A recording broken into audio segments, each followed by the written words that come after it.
हनुमान लंका दहन। हनुमान जी को बहुत भूख लग रहा था, तो हनुमान अशोक वाटिका में लगे पेड़ों के फलों को खाने लगे। फलों को खाने के साथ साथ हनुमान उन पेड़ों को तोड़ने भी लगे। तभी रावण के सैनिकों ने हनुमान पर प्रहार किया, पर हनुमान ने सबको मार डाला।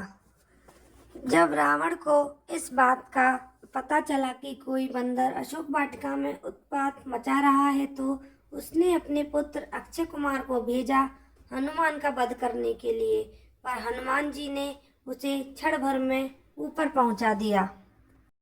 कुछ देर बाद जब रावण को अपने पुत्र की मृत्यु का पता चला, वह बहुत ज्यादा क्रोधित हुआ। उसके बाद रावण ने अपने ज्येष्ठ पुत्र मेघनाद को भेजा। हनुमान के साथ मेघनाद का बहुत ज्यादा युद्ध हुआ, पर कुछ न कर पाने के बाद मेघनाद ने ब्रह्मास्त्र चला दिया। ब्रह्मास्त्र का सम्मान करते हुए हनुमान स्वयं बंधक बन गए। हनुमान को रावण की सभा में लाया गया।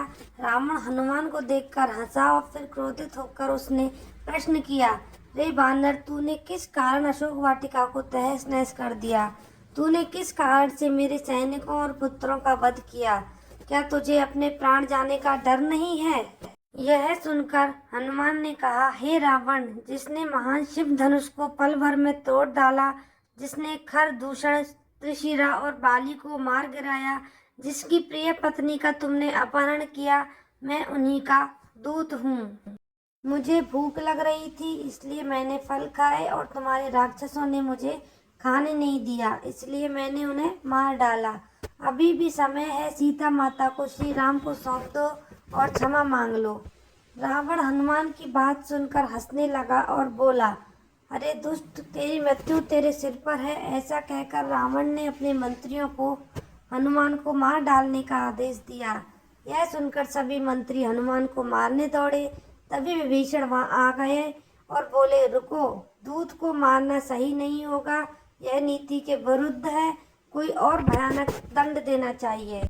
सभी ने कहा, बंदर का पूंछ उसको सबसे प्यारा होता है, क्यों न तेल में कपड़ा डुबाकर उसकी पूंछ में बांधकर आग लगा दिया जाए। हनुमान की पूंछ पर तेल वाला कपड़ा बांधकर आग लगा दिया गया।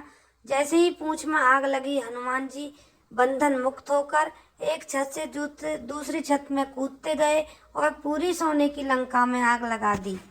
आग लगा के समुद्र की ओर चले गए और वहां अपनी पूंछ पर लगी आग को बुझा दिया।